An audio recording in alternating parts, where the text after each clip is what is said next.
유대인과 이방인의 신비로운 관계를 한번 알 필요가 있어요. 그래서 이 관계가 성경을 보면은 읽는 사람마다 항상 그 의문을 가지는 부분이에요.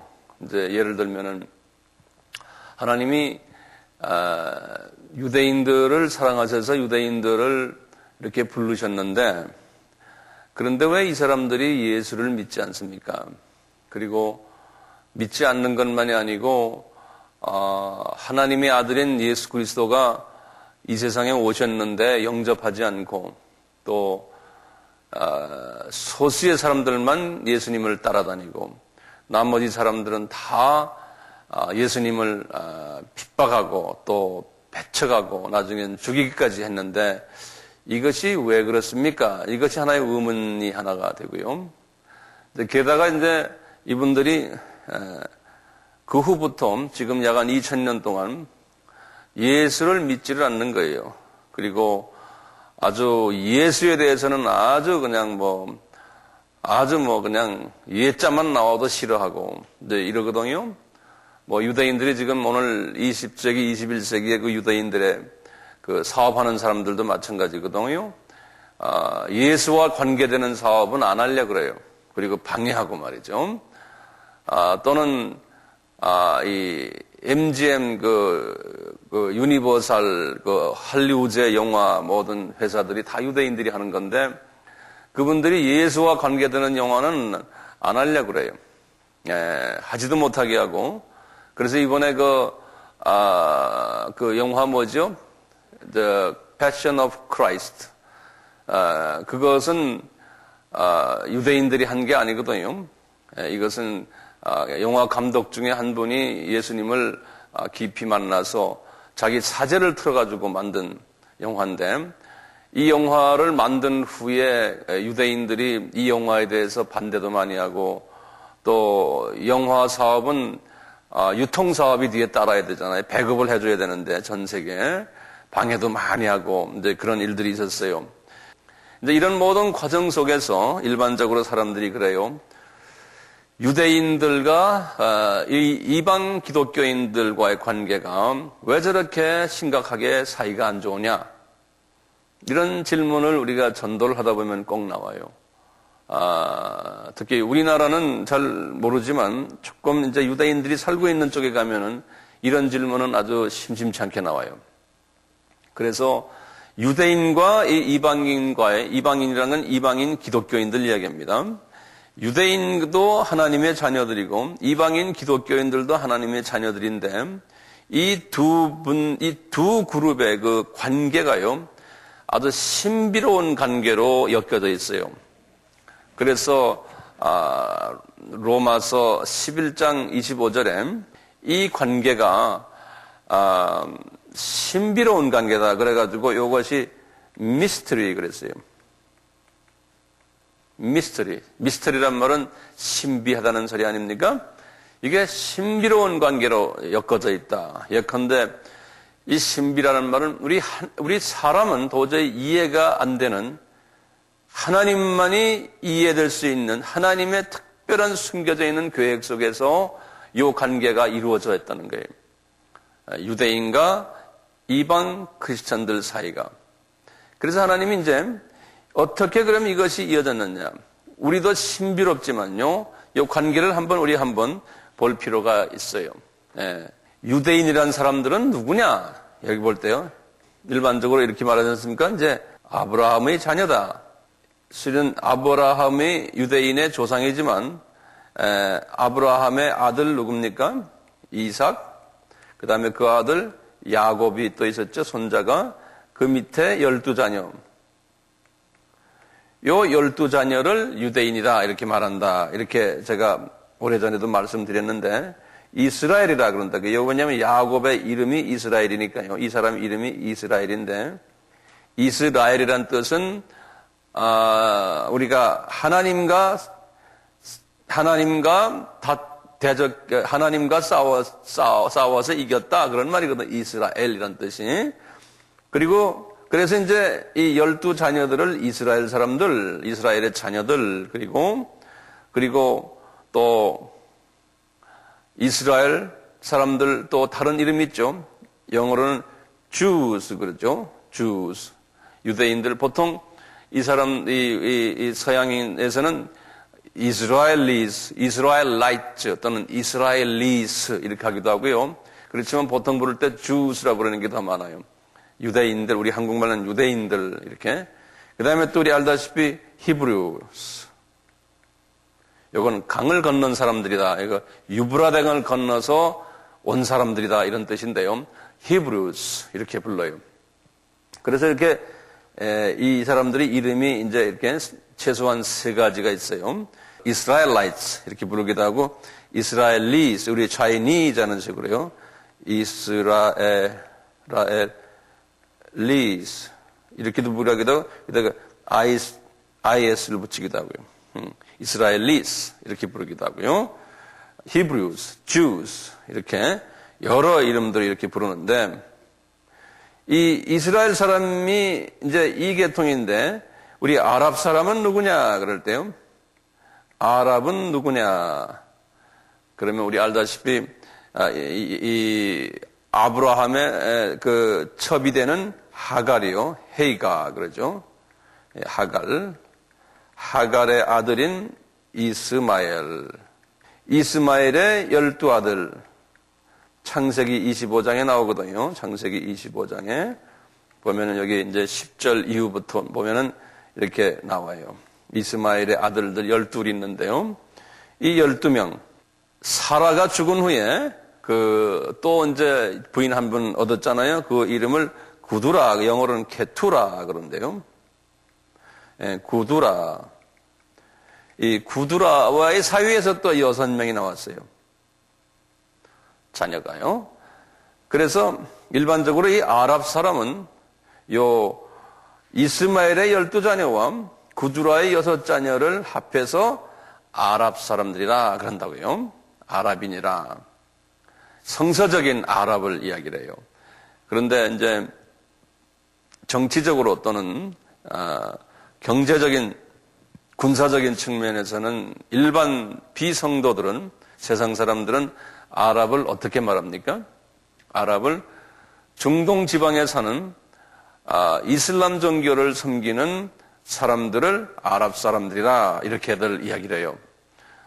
또 아랍 말을 하는 사람들, 이런 사람들 아랍 사람이라 이제 좀 넓은 의미에서 말하지만 성서적인 아랍은 아브라함의 자녀들을 말하는 거예요. 지금 비성서적인 세상적인 아랍 사람들은 아브라함의 자녀들도 포함되어 있지만 비아브라함의 자녀들도 포함되어 있어요. 예컨대 애굽인이 우리 지난 시간에 했죠. 애굽은 미즈라임이거든요. 미즈라임은 함 족속이에요. 요 아브라함은 셈 족속이라고요. 셈의 노아의 10대 후손, 노아에서 셈, 그 다음에 10대 후손이 아브라함이기 때문에 이 이스라엘 사람들은 셈족들이에요. 그러니까 리비아 했죠. 우리 지금 이제 리비아. 리비아는 누구의 자녀입니까? 리비아는 푸시라 그래서 함의 자녀지 않습니까? 거기는 그러니까 아브라함의 자녀가 아니에요. 함족이에요. 그러니까 거기는 엄밀한 의미에서 아랍이 아니에요. 그렇죠? 아브라함의 자녀가 아닌 거예요. 예컨대 우리 지난 시간에도 했지만요. 그 요르단 같은 나라도 요르단은 누구의 후손이라고 그랬습니까? 롯의 후손이라고 그랬지 않습니까? 모압과 암몬.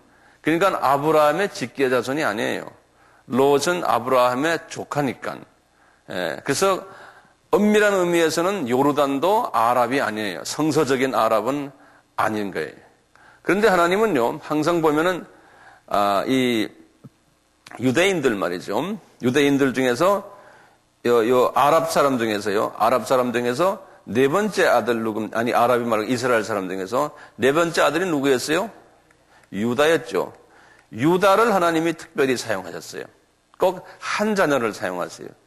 그래서 유다에서 나가서 주전 BC 1000년에 이제 다윗이 나오지 않습니까? 그리고는 1000년 있다가 이제 예수님이 나오시는 거예요. 예수님이. 이렇게요. 그래서 항상 우리가 보면 자녀들이 많지만 그 중에 한 자녀를 하나님이 쓰시는 걸 볼 수 있어요. 한 자녀를. 똑같이 이제 이쪽에 이스마엘의 자녀들, 여기는 위는 이스라엘이고요. 이스마엘의 자녀들 중에 제가 얼마 전에 말씀드렸지만 두 번째 아들 게달, 이 게달을 사용하셔가지고 하나님께서 이 게달이 두 번째 아들 하나님이 사용하셔서 똑같이 이제 누가 나오냐면 느부갓네살 왕이 나오는 게 이락의 지금 이락이죠. 바벨론 왕이 된 거예요. 느부갓네살 왕. 그리고는 주후 요거는 이제 느부갓네살은 비주전 한 600년 분이거든요. 주전 한 600년 분이에요. 500년에서 600년인데 600년, 500년 분이고 요 주후 AD 560년인데 정확하게요. 이때 마호멧이 나오는 거죠. 그리고 이제 오늘날 우리 사담 후세인을 이 계통이라 이렇게 해서 이쪽 사람들이 그렇게 이야기를 해요. 그래서 이제 이 사담 후세인이 지금 오늘날 여러 가지 문제의 인물로 지금 등장하지 않습니까? 보시면요, 이 하나님이 이제 예수님이 초림 때 느부갓네살 왕을 우리가 사용한 걸 알 수가 있어요. 이제 우리 마태복음 1장 17절에 보면 그렇게 써 있어요. 예수님 탄생 그 계보에서요. 거기 보면 느부갓네살 왕이 나와요. 17절에 이제 어떻게 나오냐면 아브라함에서 다윗까지가 14대요. 그리고요. 다윗에서 느부갓네살 왕까지가 이게 갑자기 느부갓네살 왕 바벨론 이거 사건이 나와요. 다시 말하면 이 예수님의 초림에 이 아랍 사람들이 개입되어 있는 거예요. 아랍의 역사가 이스라엘과 아랍의 역사가 개입되어 있는 거예요. 그래서 느부갓네살 그까지가 14대요. 그랬어요. 그리고는 느부갓네살 왕이 이스라엘 사람들을 포로에서 놔준 그때부터 시작해서 다시 말하면 느부갓네살부터 다시 시작해서 예수님까지가 또 14대요. 그래서 여기 보면은 예수님의 초림에 요 유대인들이 포함되어 있고 그 다음에 거기에 조연급으로 요 이스마엘의 자녀인 아랍 사람들이 거기에 포함되어 있어요. 그래서 똑같이요. 요 패턴대로 예수님의 이제 재림을 봐도요. 재림에도 이제 지금 세상에 모든 일들이 막 벌어지고 있는데 재림을 봐도 이제 이스라엘 나라에 대한 여러 가지 이야기들이 나오겠어요, 지금요. 이스라엘 나라의 정치, 군사 문제들. 그래서 하나님이 이스라엘을 통해서 지금 역사를 하시는데 요 이스라엘 나라를 하나님 우리가 이제 보면서 아하 이렇게 하면은 예수님이 지금 오고 계시겠구나. 오고 있구나 하는 거 우리가 좀 이스라엘을 통해서 보는데 꼭 조연급으로 지금 이스라엘의 조연급으로 누구예요? 느부갓네살 왕이 거기 또 소위 곁다리 껴 있는 거예요. 조연으로. 그래서 이제 지금 이락이 저렇게 이스라엘을 없애려고 하고 그냥 이스라엘과의 친한 나라들을 다 공격하려고 하는 것이 꼭 느부갓네살이 하는 거와 똑같이 하는 거예요. 느부갓네살이 하는 거와. 그래서 똑같이 이제 이락이 지금 세계의 모든 이락이 초점이 오는 것처럼 이락이 하나님이 이락을 의도적으로 저렇게 딱 잡아가지고 지금 쓰고 계신 거거든요. 그래서 지금 부시 대통령이 이런 걸 다 아세요. 부시 대통령이 그 바벨론 나라를 쳐서 없앴던 것처럼 페르시아 왕국이 바벨론 나라를 쳤거든요. 그런 식으로 지금 부시 대통령은 저 이락을 공격을 하는 것은 당연하다고 생각하세요. 주변에서 모두 다 예언을 듣고 하나님의 그 음성을 듣고 하기 때문에 그 느부갓네살 왕은 주님의 재림에 꼭 한 과정으로 들어가 있는 나라고, 그 나라를 치는 것도 느부갓네살 왕을 쳐서 파사왕으로 나라로 만드는 것은 당연히 미국이 해야 된다고 생각하는 거예요. 안 그러면은 하나님의 뜻이 이루어지지 않는다라고 생각하기 때문에요. 근데 신기한 건요, 이번에 사담 후세인이 죽질 않았죠. 사담 후세인이 죽지 않은 거는 상당한 의미가 있어요. 내 생각엔 그 양반을 사형시킬 수도 없어요. 그 양반은 계속 살아있어야 돼요. 하나님이 역사하시려면. 그리고 재밌는 건요, 사우디아라비아에 그분 누굽니까? 지금 9.11 테러 뒤에 배후 조종자가 누굽니까, 이름이? 빈 라덴이죠? 빈 라덴이 사우디아라비아 사람이거든요. 사우디아라비아는 구두라의 자녀들이에요. 사우디아라비아는.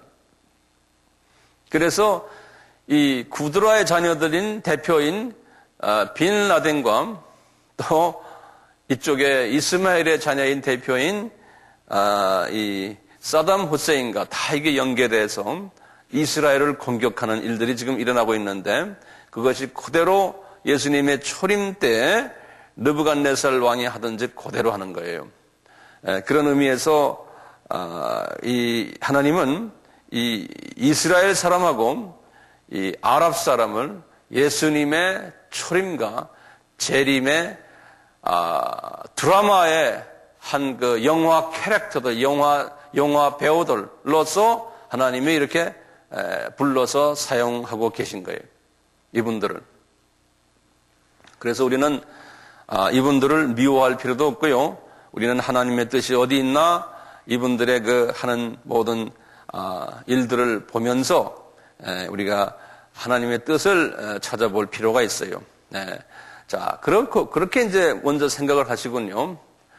그러면서 이제 이 이스라엘 사람과 특히 이방인 기독교인들과의 관계가 얼마나 신비하다는 것을 또 우리가 또 볼 수 있어요. 이스라엘 사람들과 아랍 사람들의 관계도 신비해요. 우리가 이해가 안 돼요. 그러듯이 똑같이 그래요. 이제 하나님께서 이 아랍과 이스라엘의 관계를 이렇게 봐도 신비한 게요. 참 분명히 아브라함의 자녀들이기 때문에 내가 너희들에게 복을 주거마. 그럴 때는 우리는 이스라엘 사람만 복을 받는 것 같은데 실은 아랍 사람들도 복을 받았잖아요. 그 사람들도 지금 오일이 지금 전 세계의 오일을 그 사람들이 다 지고 있잖아요. 사우디아라비아하고 이락이 오일을 지고 있는 거예요. 이락이 세계에서 두 번째로 오일 많은 나라거든요. 그러니까 하나님이 복을 주셨어요. 그러면서 그 사람들로 하여금 전 세계의 모든 이 자원을 지게끔 만들어 놓고, 그 다음에 이제 이스라엘 사람들은 오일은 없지만 전 세계의 모든 돈, 교육, 모든 사업의 이권 관계를 전 세계의 모든 이런 부분을 이 하나님의 자녀인 이스라엘 사람들이 쥐고 있어요. 다시 말하면 아랍 사람들과 유대인이, 아브라함의 자녀들이 전 세계의 존망성세를 쥐고 있어요. 오늘날. 그렇기 때문에 그 두 그룹에 잘 지내질 않으면은 이 세상은 이제 망하게 돼 있어요. 이제 예를 들면은 사우디아라비아나 이런 이락이 오일 생산을 끝내버리면은 전 세계는 그대로 그냥 암흑세계로 들어가 버려요. 모든 경제는 끝나버리고 지옥이 돼버려요. 그러니까 그분들 손에 딱 쥐고 있는 거예요. 그리고 이스라엘 사람들이 돈을 다 그냥 이 주식시장을 전부 다 교란을 시켜버리면은 전 세계는 전부 IMF 걸려버려요. 그러니까 이 조그마한 두 민족, 아브라함의 자녀들의 두 민족에 의해서 전 세계는 딱 그분들의 손아귀에 지금 우리가 있어요. 그런 상황 속에서 우리가 예수님이 안 계시다라고 말한다는 것은 그건 무지한 거예요. 예, 하나님이 안 계시다는 건 무지해요. 이제 이런 상황 속에서 이제 예수님의 재림이 이제 곧 올 텐데요. 우선 그런 부분은 제가 또 다른 날에 이제 다루기로 하고, 오늘은 한번 이런 부분을 좀 봅시다. 왜 이스라엘 사람들이 예수님을 안 믿는가? 이것은 하나님이 계획 같아요. 제 생각에는. 네. 그 반대로 뭐냐, 이스라엘 사람들이 광야 40년 동안 광야 생활 40년 했지 않습니까? 이 40년 동안 이분들이 불순종했기 때문에 그렇다 그런다고요. 불순종했기 때문에. 그래서 이제 이걸 좀 적어 놓으세요. 내가 이 불순종이. 근데 이것도 하나님이 계획하신 것 같아. 제가 볼 때. 그래서요. 이제 신명기에 보시면은 신명기 이게 32장인데요. 32장 15절에서 이제 21절까지인데 이 신명기 32장은 뭐냐면 이제 40년 생활이 다 끝나고 이제 광야 생활이 다 끝나고 이제 모세가 곧 이제 하늘나라에 가기 직전이에요. 끝날 때 이제 이 모세에게 하나님이 마지막으로 이스라엘 사람들에 대해서 말하는 거예요. 이 사람들 정말 나에게 불순종했다. 그러면서요. 15절 한번 보시겠어요? 성경 한번 열어보세요. 314페이지. 그러한데 요르순이 살찜해. 요르순이라는 건 이스라엘 사람들 이야기할 때 요르순이라고 말 써요. 발로 찼도다. 내가 살찌고 부대하고 윤택하며 자기를 지으신 하나님을 버리며 자기를 구원하신 반석을 경홀히 여겼도다. 반석은 예수 그리스도거든요. 그래서 모세가 반석을 2번씩이나 쳤지 않습니까? 그래서 이 반석은 고린도전서 10장 4절에 보면 이 40년 광야 생활 동안에 따라다녔던 반석이 누구였냐면 예수님이었다 그랬어요. 요거 잊지 말아주세요. 한번 열어봐 주세요. 이거 지나가면서도 우리가 모른다고요. 고린도전서 몇 장 몇 절이요? 10장 고린도전서 10장 4절 이걸 다 외우셔야 됩니다. 그냥 하면 듣고만 지나가지 마세요. 그러면 실력이 없는 사람이에요. 듣고만 지나가는 사람은 우리 주님이 안타까워요. 다 외우셔야 돼요. 고린도전서 10장 4절에 분명히 그랬어요. 10장 4절에요. 바울에게 말씀하시는 거예요. 형제들아, 너희가 알지 못하기를 내가 원치 아니하노니 우리 조상들이 다 구름 아래 있고 바다 가운데를 지금 40년 광야 생활 이야기를 회상하는 겁니다. 모세에 속하여 다 구름과 바다에서 세례를 받고 다 같은 신령한 식물을 만나를 먹고 다 같은 신령한 음료를 마셔. 이 신령한 음료는 지금 이제 좀 있으면 설명합니다. 이는 저희를 따르는 신령한 반석으로부터 마셨음에 그 반석은 곧 그리스도시니라 그랬어요. 거기다 줄을 좀 꺼놓으세요. 그래서 이 반석에서 신령한 물들이 나왔어요. 그래서 이 사람들이 이제 물이 필요할 때마다 반석을 향해서 우리 물 좀 주십시오. 그러면 반석에서 물이 나왔거든요. 그런데 나중에 이제 하도 물 달라고 보채니까 이 모세가 이제 몸도 피곤하고 모세가 이제 정말 모든 부분에서 타이어드 피곤한 거예요. 모세가 화가 나가지고 그 반석을 2번씩이나 때린 거예요. 그러니까 모세가 예수님을 때린 거나 마찬가지예요. 그래서 너 경홀하다, 경건치 못하다. 그래가지고 너 그것 때문에 가나안 땅에 못 들어간다. 그랬거든요. 예수님을 때렸어요, 이분이. 이제 하는 참 재미있는 표현이지만요.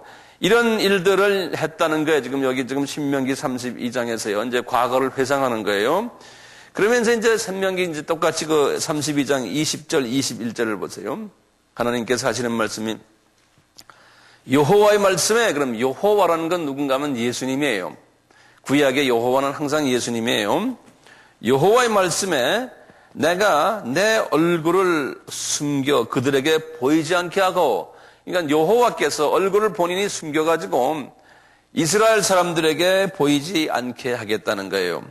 또 그들의 종말이 어떠함을 보리니 그들은 심히 패역한 종류요 무신한 자녀이미로다. 그럼 이제 그 얼굴을 안 보여주겠다는 거예요. 이스라엘 사람들에게. 21절에 그들이 하나님이 아닌 자로 나의 질투를 일으키며 그들이 허무한 것으로 나의 진노를 격발하였으니, 다시 말하면 이 하나님이 아닌 자로 나의 질투를 느꼈다는 말이 뭡니까? 이분들이 이방신을 섬겼다는 거예요. 예? 이방신을 섬겨서 여호와 예수님께서 질투를 느끼게 됐고 진노가 격발됐다는 거예요.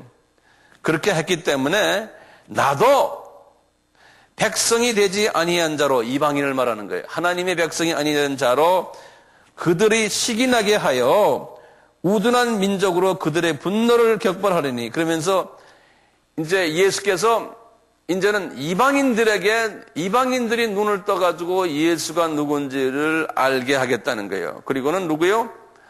유대인들은 여호와가 누군지를 모르게끔 눈을 감겨 놓겠다는 거예요. 이 말씀 잊지 마세요. 이게 중요한 말씀이에요. 그리고 이 말은 어떤 말입니까? 이제는 유대인은 이제 여호와, 신약에서 누굽니까? 예수님이죠. 이 여호와 또는 예수님을 보지 못하게 되겠다는 거예요. 이제 영적 시각 장애자가 되겠다는 거예요. 유대인들이 이것 때문에. 그리고는 대신 이방인 중에서 이제 하나님의 자녀들이, 이방인 중 하나님의 자녀들이 영적 시각이 있어가지고 여호와가 예수님인 것을 알게 되고 예수님을 영접하고 예수님과 교제하겠다는 거예요. 이렇게 이 영적 구조가 이렇게 두 민족 사회에서 변화가 되는 것을 말씀하는 거예요. 몇 장 몇 절이요? 신명기 32장 15절에서부터 21절. 이건 이제 외워야 됩니다. 그러니까 이것을 이제 외우시는데, 신명기 지금 이게 마지막 33장이 마지막 아닙니까? 34장이 마지막인데, 모세가 이제 바로 죽기 직전에 40년의 제일 마지막 때의 이야기예요. 마지막 때의 이야기가요. 자, 그 후부터 어떻게 됐어요? 이 말씀이 이순 후부터요. 여호수아가 이제 가나안 땅을 이제 침략에 들어갈 때도 보면요, 소수의 하나님의 사람들 외에는요 여호와를 잘 섬기질 않았어요. 구약에서. 여호수아 시대가 끝난 다음에 사사기 시대 때도요, 사사기 시대 때도 똑같았어요. 이 사람들이 다 우상을 섬겼어요. 우상을 섬기면서 그대로 소수의 사람들만 나중에 이제 회개를 하고는 하나님을 섬기는데, 그때 12명의 사사들이 하나님이 이렇게 불렀어요. 우상을 섬기기 때문에 이방 가나안 사람들이 이분들을 침략하게 해가지고 어려움을 당하게 하고는 회개하고는 또 하나님 앞에 가고, 그렇지만 항상 소수만 갔어요. 소수만. 이러다가 이제 나중에 이제 사울 왕이 이제 나타나고, 그 다음에 다윗이 나타나지 않습니까? 다윗 시대도 보면은 다윗만, 그 주변에 몇 사람만 하나님을 잘 섬겼지 그분들이 잘 섬기질 않았어요. 다윗이 지나가고는 이제는 다윗이 있고, 다윗이 주전 1000년 아닙니까? 요 950년이 솔로몬이거든요. 그 다음에 이제 850년부터 선지자들이 나타나게 했어요. 이 사람들이 말을 안 들으니까 하나님이 아주 소수의 하나님의 사람들을 파송을 시키는데, 850이 누구라고 그랬어요? 주전 850? 엘리야. 엘리야 때도 마찬가지였거든요. 여호와께서 엘리야에게 말씀하셔가지고 사람들 회개시켜라. 그러니까 전부 바알신을 섬기니까요. 그럴 때마다 이 주변에 있는 모든 이스라엘의 그 지도자들이 이스라엘의 선지자들만이 아니고 이스라엘의 소위 제사장들이 엘리야를 핍박을 했어요. 그러니까 소수에게만 눈이 뜨고 나머지 분들에게는 눈을 뜨게 하질 않았어요. 그 소수 눈 뜬 사람들을 구약에서는 뭐라고 그러냐면 남은 자들이다 그런다고요. 남은 자. 요 남은 자는 영어로 remnant라고 그래요. 그래서 이제 remnant 신학이라는 게 있어요. remnant theology 그래가지고요.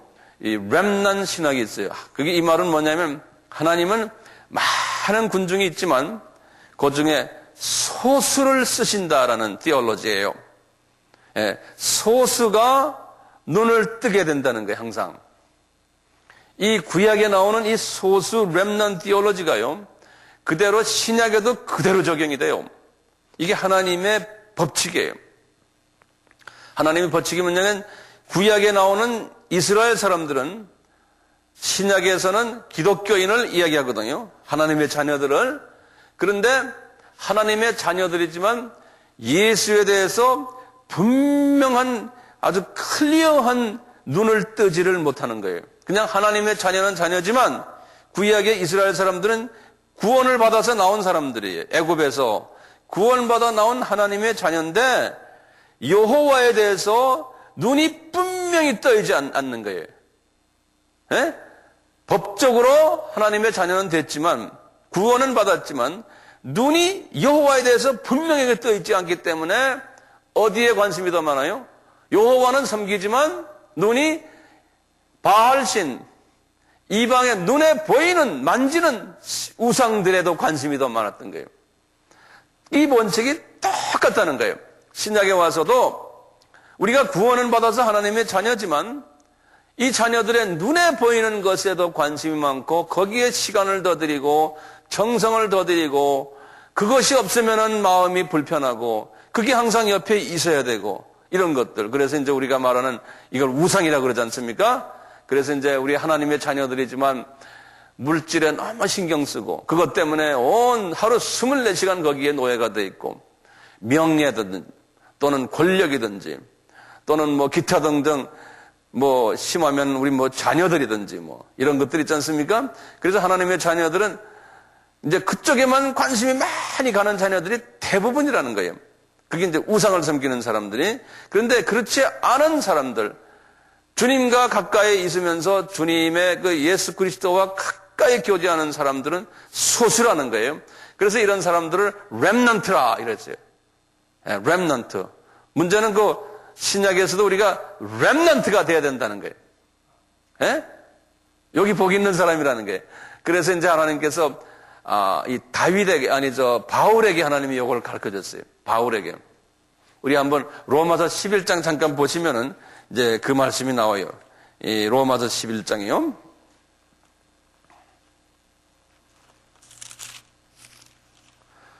로마서 11장에 여기 보면은 바울에게 하나님이 이 렘난 이 신학을 가르쳐줘요. 이 바울도 똑같았어요. 이제 왜 이게 무슨 소리냐면요.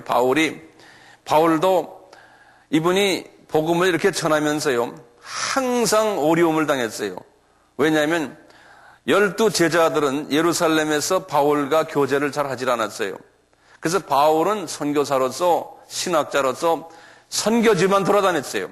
이분은 예루살렘에 와서 몸을 담고 있지 않고 항상 이 터키 지방, 이제는 그 다음에 이제 그리스 지방, 나중에는 로마까지 갔지만요. 이 선교지를 돌아다니면서 교회를 많이 개척하고 지도자 훈련시키고 막 이러고 가면서 할 때마다 예루살렘에 계셨던 12 제자들은 항상요. 이분이 복음 전하는 데 대해서 질투를 느끼고 항상 이분에 대해서 별로 좋은 이야기를 하질 않았어요. 네. 그래서 이제 가끔가다 이제 바울이 이분들의 기분을 좀 좋게 하기 위해서 이 로마서에도 그랬지만 마게도니아 지방의 기독교인들이 로마 예루살렘 교회 지도자들이 좀 경제적으로 어렵게 기근을 당하고 막 이랬거든요. 그 교회가 헌금도 잘 안 들어오고 했어요. 그래서 마게도니아 지방에, 그리스 지방의 기독교인들이 그 소식을 듣고 바울에게 헌금을 줘가지고 그분들에게 가서 갖다 드립시죠. 그래서 이제 헌금을 들고 예루살렘에 와서 여기 선배님들 이거 드십시오. 그래서 이제 관계를 조금씩 개선하고 그런 일들이 여러 번 있었어요. 그런데 이제 사도 바울은 그러는 거예요. 알고 보면은 자기는 이렇게 일을 많이 하지만 항상 알고 보면 이 소수의 자기의 남은 자 역할을 다시 말하면요, 외롭습니다 이거예요. 바울이.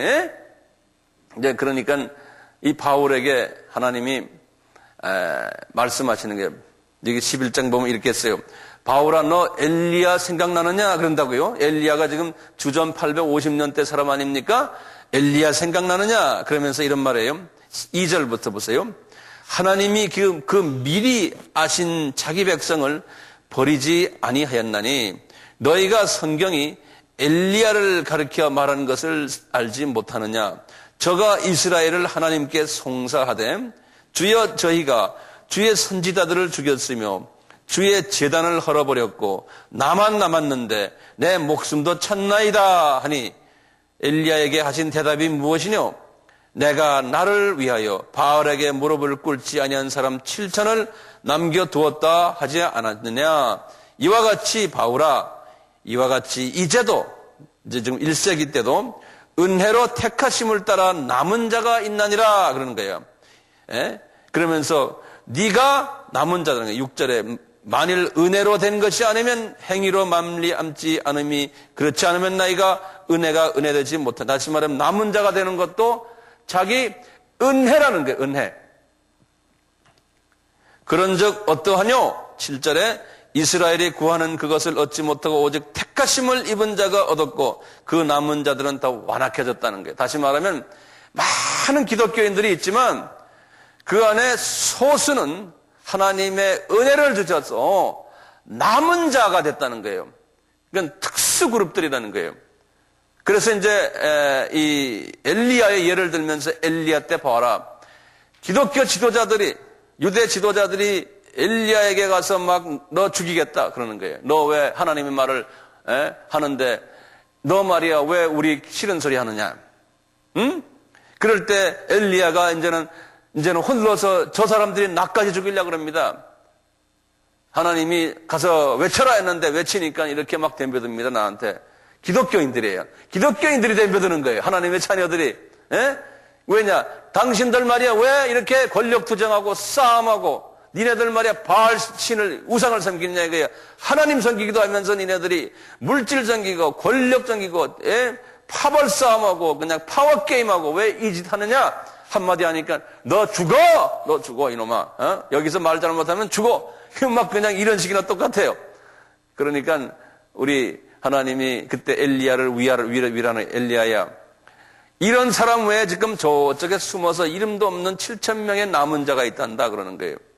오늘날 이 7,000명의 남은 자가 어떤 사람들일까? 나는 이렇게 보면서 한국도 그래요. 눈에 보이는 사람들이 아니에요. 저 시골에 또는 조그마한 도시에도 조그마한 교회를 하는 교회인 20명, 30명 놓고 목회를 하는 이름 없는 목사님들이나 장로님들이나 거기에 안수집사나 권사님들이 남은 자들 같아 나는. 난 항상 그걸 느껴요. 그 사람들은 정말 물질도 없고 파워도 없고 명예도 없고 알아주지도 않아요. 그런데 매일 눈물로 주님하고 세계 선교를 위해서 기도하고 자기 목사님을 위해서 기도하고 나라를 위해서 기도하는 그런 사람들 7,000명 남은 자가 이 땅에 있다는 거예요. 북한에도 있어요. 어느 나라나 있어요. 그러니까 그 사람들 때문에 지금 하나님이 우리나라를 지금 딱 지고 계신 거로 나는 보고 있어요. 똑같아요. 이스라엘도 마찬가지. 그러니까 우리가 곧 남은 자가 되면 얼마나 돼요? 우리가 가질 거 다 가지고 남은 자가 되면 그거 복중의 복이요. 물질도 가지고, 지식도 가지고, 지혜도 가지고, 그냥 좋은 빌딩도 가지고 이러면서 남은 자가 되면은 beautiful. 얼마나 좋아요. 얼마나 좋아. 우리는 그런 남은 자가 됐으면 좋겠어. 그래서 이 세상에 이 세상에 쓸데없는 것에 우리가 마음이 뺏기지 않고 이 하나님께서 이 구약 때도요, 이런 소수의 사람만 들어서 눈을 뜨게 했다는 거예요. 그리고는 엘리야 때만이 아닙니다. 그 다음엔 누구예요? 이제 750년 때부터 이제 선지자들 있지 않습니까? 선지자들이 7명. 성경에 나오는 선지자들, 이 구약에 나오는요. 이 선지자들, 선지서가 있거든요. 5개, 대선지서, 소선지서 12개. 이런 분들, 선지자들도 보면 다 같이 그랬어요. 그래서 예수님은 말씀하신 게 있어요. 이 선지자들도 다 남은 자들이었다는 거예요. 예? 그래서 이런 말인 것들 기억나시는가 모르겠어요. 여러분들 한번 보세요. 마태복음 23장 37절을 보시면 우리 가끔 우리가 이 말씀 우리가 상고하고 있는데요. 이걸 여기와 연결시키면 그대로 우리가 알 수 있어요. 예수님이 십자가에 달리시는 그 주 화요일에 하신 말씀이에요. 예수님이 예루살렘 지도자들에게 이야기하는 거예요. 왜냐하면 그분들이 눈이 감겨가지고 예수 그리스도를 지금 모르고 있는 거예요. 그런 사람들에게 이야기하는 거예요. 왜냐하면 이건 의도적으로 하나님이 모르게 만들어 놓은 거거든요. 이분들이. 그래서 이분들이 예수 그리스도가 이제 하나님이신데 이분이 지금 곧 십자가에서 이제 피를 흘리실 텐데 그분이 피 흘리시는 그분이 누구신지 모르는 거예요. 거기다 대고 하시는 말씀이에요. 구약의 선지자들 이야기하는 거예요. 예루살렘아 37절이죠.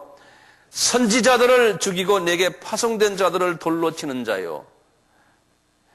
암탉이 그 새끼를 날개 아래 모음같이 내가 내 자녀를 모으려 한 일이 몇 번이냐? 그러나 너희가 원치 아니하였도다. 지금 33세 된 예수 그리스도께서 이스라엘 지도자들 앞에서 세워놓고 하는 말이에요. 과거에 너희들이 지금 섬겼던 선조들, 선지자들을 내가 보냈다는 거예요. 예수님이 지금 말씀하시는 게 내가 구약 때 잠깐씩 이렇게 사람의 모습으로 내려와서 천사의 모습으로 내려와서 선지자들을 엘리야도 내가 보냈고 이사야도 내가 보냈고 예레미야도 내가 보냈고 모세도 다 거기 선지자만이 아니고 모든 특히 선지자들 내가 보냈다는 거예요. 에스겔 선지자, 말라기 선지자 다 내가 보냈다는 거예요. 내가 보내서 너희들 가서 그 교계를 향해서 외쳐라. 이방신 섬기지 말아라. 그리고 교권 싸움하지 말아라. 에? 제대로 하나님 앞에 관심을 두고 귀를 기울여라. 아무리 말해도 너희들이 듣지 않았다는 거예요.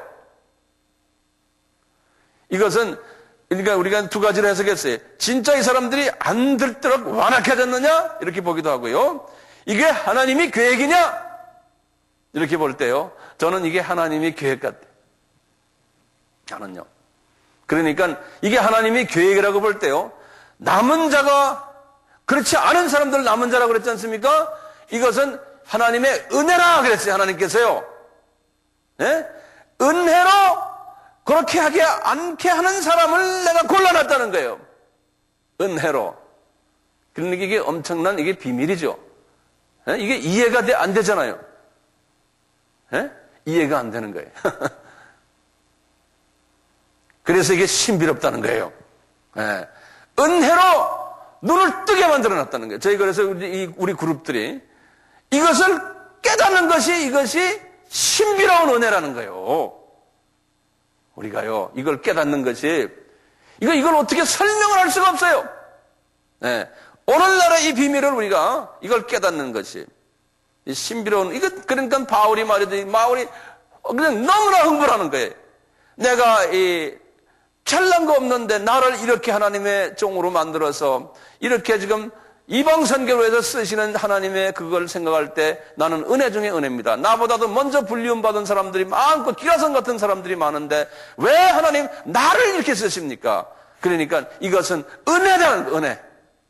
네, 은혜라는 거예요. 그러니까 우리는 내 잘난 것이 없고 다 은혜 때문에 이렇게 됐다는 거예요.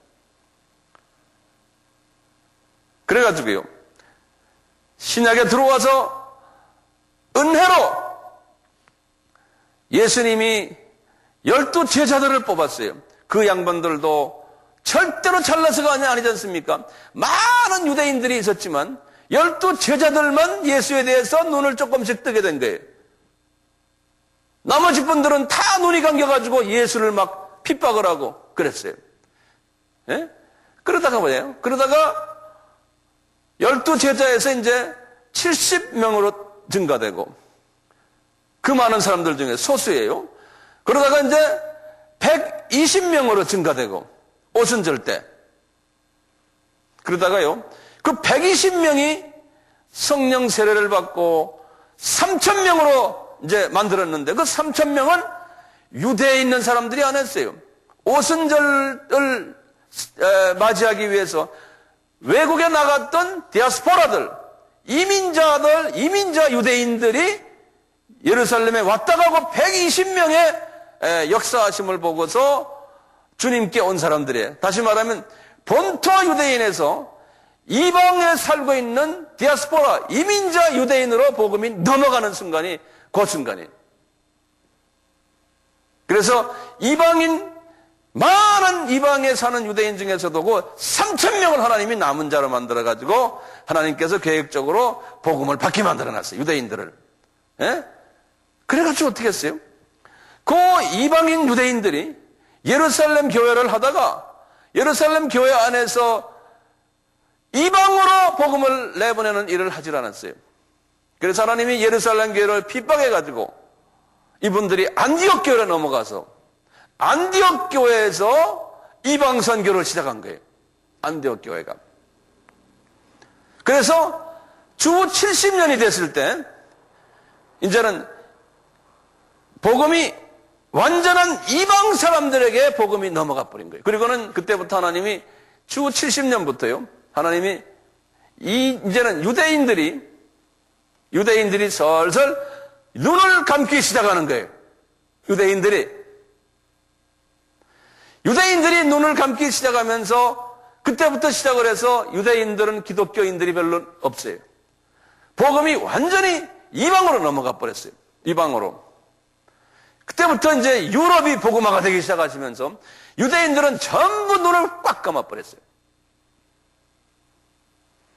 유대인들이 전부 눈을 감아서 어떻게 되냐면 이방인 추수 일들을 하나님이 하기 시작하지. 그것이 약 한 2000년 동안 한 거예요, 지금. 근데 예수님이 말씀하셨어요. 이방인이 어느 정도 하나님이 계획된 이방인이 복음을 받게 되고 하나님 나라에 오게 되면은 그때부터 서서히 유대인 중에서 또 눈을 뜨는 사람이 나올 거라는 거예요. 유대인 중에서. 그것이 저희 마지막 때의 징조라는 거예요. 예? 그래서 아까 우리가 마태복음 24장에 보면요. 24장 이제 38절, 39절을 보시면 이것이 분명해져요. 예수님이 아까 예루살렘아 말씀하셨습니까? 그리고는 마태복음 그 다음에 거기 마태복음 23장 37절인데요. 이제 38절, 39절을 좀 보세요. 제가 말씀드린 것 잘 순서대로 다 외우셔야 될 것 같아요. 그냥 듣지만 마시고. 자, 38절에 예수님이 하신 말씀이 보라 너희 집이 황폐하여 버림받으리라. 이 말씀이 지금 주님이 주후 30년에 지금 하신 말씀인데 십자가 사건이에요. 그때인데요. 이 말씀이 꼭 40년 된 주후 70년에 이루어졌어요. 예루살렘 성전이 무너진 거예요. 그리고 그 나라가 완전히 폐허가 되어 버렸어요. 로마 디도 장군이라고요. 그 장군에 의해서. 그리고는 39절은요. 마지막 때의 장면으로 넘어요. 그러니까 약 한 2000년의 시간의 차이가 있어요. 하시는 말씀이 이거예요. 내가 너희에게 이르노니, 예수님 말씀입니다. 이스라엘 사람들에게 이르노니 이제부터 지금 주 30년입니다. 너희는 찬송하리로다. 주의 이름으로 오시는 이여 할 때까지 나를 보지 못하리라. 그러는 거예요. 이게 다시 말하면 이게 무슨 말이냐면요. 주의 이름으로 오시는 이여 하는 건요. 영어로 in the name of the Lord 그랬어요. Lord란 거는요. L-O-L-D. Lord이에요. 이 Lord란 말은요. The Lord 하면요. 이 Lord는 구약에서는 어떻게 이걸 해석했냐면 여호와를 The Lord라고 그랬어요. 그래서 이제 NIV 성경이나 이런 킹 제임스에 보면 항상 The Lord 하면요. 여호와, 한국말로는 여호와로, 야외로 번역이 되어 있어요. 이 말은 이런 말이에요. 예수님이 하신 말씀이 유대인들아, 너희들이 지금 너희들이 여호와, 야훼라고 지금 계속 불러오고 있잖아. 그 야훼가 누구냐면 난데 지금은 난지를 모른다는 거예요, 너희들이. 눈이 감겨서. 그런데 따로 알고 있다는 거예요, 따로. 그런데 언젠지는 모르지만 앞으로 한참 있다가 내가 재림이 올 가까이 됐을 때 너희들 중에서, 유대인들 중에서 저분이 예수가 로드였구나 라고 하면서 찬송하자, 그분이 로드였구나, 그분이 우리가 구약에서 말하는 여호와였구나, 이렇게 막 찬송을 하며 예배드리고 공경하는 사람들이 나온다는 거예요. 그럴 때가 있는데 그때까지는 너희들이 까막눈이 돼가지고 내가 누군지를 모르게 됐다는, 유대인들 모를 것이라는 거예요. 유대인들이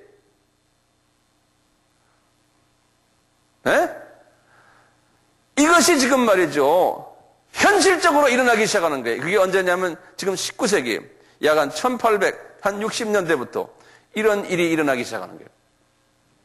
놀라게 해요. 유대인들 중에서 이 예수님을 영접하는 일이 일어난, 이 대표적인 사람이 누구냐면 레오폴드 콘이라는 사람이에요. 헝가리에서 살았던 유대인 랍비예요. 이분이 예수님을 만났어요. 구약 성경의 여호와가 예수님인 것을 깨달았어요. 이제 누가 전도를 해가지고요, 헝가리에서. 이래가지고 이분이 영국에 가서 신학교에 훈련을 받고 이제 신학교 졸업하고 미국으로 이민 갔어요.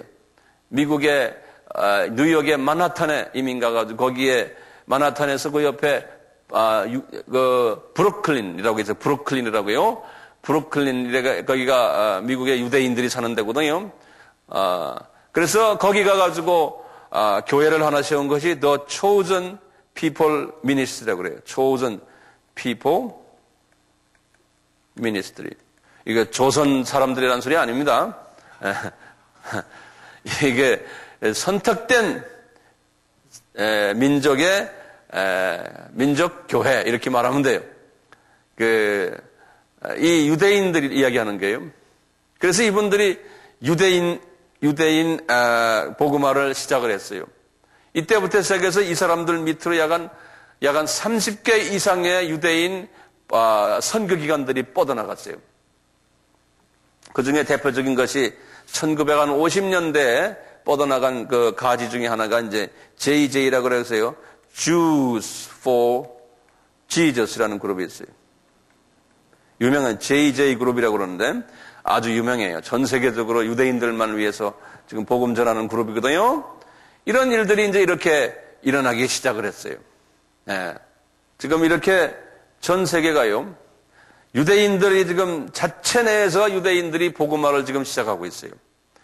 근데 이런 사람들을 통해서 지금 어떻게 됐냐면 유대인들이 예수 그리스도가 구약의 여호와였다라고 생각하는 사람들이 유대인이 지금 몇 명이냐면요, 유대인 전체 인구가 1400만인데 지금 현재 약 한 0.7에서 0.8%가요 이 그룹 속에 들어가 있어요. 그러니까 약 한 10만 명 정도예요. 10만 명 정도. 이 사람들을 메시아닉 주즈 그래요. 유대인 기독교인들. 근데 성서예요. 성서에 계시록 이제 6장에 보면요, 계시록 6장은 뭐가 나오냐면 마지막 때 예수님의 공중 재림 전에 일어날 일들에 대해서 쫙 써 있어요. 첫째 인을 띠니까 종교다원주의가 나오고 하얀 말 타고 있는 사람. 두 번째는 이제는 전쟁이 있고 기근이 있고, 그 다음에 이제 질병들이 있고, 그 다음에 자연재해들이 일어나고, 그 전에 뭐가 있냐면은 순교자의 숫자가 차고, 이런 것들이 계시록 6장에 나와요. 그 6장에 나오는 그 장면을 요한이 밤모섬에서 쫙 구경한 거예요. 주후 95년에요. 그러다가 이제 7장으로 딱 들어갔는데 요한이 그냥 큰 영화 화면을 보면서 숫자가 나오는데 뭐가 나오냐면 유대인들 각 지파 12,000명씩 대표해가지고 14만 4천 명의 유대인이 나오는 장면이 14만 4천의 숫자가 팍 나오는 거예요. 그 14만 4천의 숫자가 지금 이 숫자가 나오는 거예요. 이 숫자가요. 지금 10만 명이 됐어요. 이제 한 4만 명만 더 가면 되는 거예요.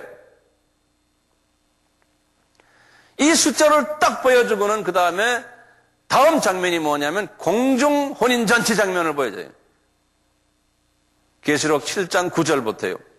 1절에서 8절까지가 14만 4천의 그 장면을 메시아닉 주의 장면을 보여주고는 그 다음에는 공중 혼인잔치의 장면을 보여주는 거예요. 이 말은 뒤집어서 말하면 뭐겠어요? 공중 혼인잔치. 이제 다시 말하면 이제 7년 환란이 이제 있을 텐데 다시 말하면 3차 세계전쟁이 이제 일어나기 직전에 무슨 일이 일어나야 되냐면은 유대인의 숫자가 메시아닉 주의 숫자가 14만 4천 명으로 하나님이 만들겠다는 거예요. 지금 약 한 10만 명, 아니 10만 명 정도가 지금 된 거예요. 그런데 이 유대인을 위해서 지금 복음을 전하는 그룹들이 유대인 자체들이 이걸 하고 있어요. 아까 우리가 먼저 모 교회 유대인들 상대로 하는 분들도 이런 사람들 도와주기 위해서, 이런 사람들 복음화를 위해서 하는 사람들이 지금 우리나라에도 이제 몇몇 그룹들이 있어요. 예, 미국에도 있고요. 이 유대인들, 크리스천들 화 만드는 일에 이방인들이 지금 거기에 참여를 하고 있어요. 세계적으로 그렇게 하고 있거든요. 왜냐, 이것도 마지막 때의 징조 중에 하나라는 거예요. 그래서 지금 미국이나 카나다나 이런 데 가서 제가 신학교에 가서 강의를 하면요. 항상 학생들 거기에 보면 유대인 학생들이 두세 명, 서너 명씩 앉아 있어요. 그러니까 놀랄 정도로 이게 상상 밖의 일들이 일어나고, 과거 내가 십몇 년 동안 가서 앉아 있으면 거기가 유대인 학생들이 있어요. 그럼 너희들 어떻게 여기 왔냐면 간증들 들어보면 다 놀랄 노자예요. 예, 다들 어떤 아이들은 가정에서 쫓겨난 아이들도 있고 그것 때문에요. 예수님을 직접 만났기 때문에 그래요. 이런 일들이 일어나고 있거든요. 그래서 이제 제가 결론을 내리면요. 자, 하나님께서 그러시는 거예요. 로마서 11장 25절에 로마서 11장 25절에 이렇게 말씀하시는 거예요. 형제들아, 너희가 스스로 지혜 있다 함을 면기 위하여 이 비밀을 너희가 모르기를 내가 원치 않았느니라. 이 비밀이란 말은 미스터리예요. 신비를 한국말로 비밀이라고 번역했어요. 그게 이제 번역이 좀 적당치가 않아요. 미스터리. 이 신비를 너희가 모르기를 내가 원치 않으니, 이 신비는 뭐냐? 이방인의 충만한 수가 들어오기까지 이스라엘의 일부는 완악해진다는 거예요. 그러다가 나중에 다 이스라엘이 구원받는다, 이런 소리예요. 이스라엘 사람들. 이게 무슨 소리냐면요, 이런 말이에요. 이제 이방인의 숫자가 차는 것, 하나님의 그 예정된 이방인의 숫자가 있거든요. 이방인의 미전도 족속의 숫자가 차면은 유대인의 14만 4천 그 숫자와 딱 맞아가는 거예요. 이 숫자가 차면서 이방인의 충만한 숫자와 같이 차는 거예요. 이방인의 충만한 숫자가 몇 명인지 우리 모르지만 미전도 족속이 복음화가 되는 순간에 이방인 유대인 메시아닉 주의 숫자도 14만 4천으로 되는 거예요. 예. 그래가지고 이제 7년 환란으로 들어가가지고요. 이제 3차 전쟁이에요. 들어가서 이 14만 4천의 유대인 주들이 어떻게 되냐면은 요 후 3년 반 때 나머지 유대인들을 다 복음화 시킨다고 그랬어요. 여기 마게돈, 무슨 전쟁이죠? 아마겟돈 전쟁이에요. 예. 이제 아주 극심한 3차 전쟁 마지막에 일어날 때 반유대적인 일들이 엄청나게 일어나가지고요. 그래서 엔타이세미티즘이 전 세계적으로 일어나서 유대인들이 손을 들어버리고는 우리가 예수님께 가겠습니다. 그리고 다 회개한다는 거예요. 그래서 26절에 그리하여 온 이스라엘을 하나님이 구원시키겠다는 거예요. 예. 그 온 이스라엘이 구원되는 7년 환란 이 마지막 때 이방인도 하나님이 계획한 이방인도 거의 다를 하나님께로 부르겠다는 거예요.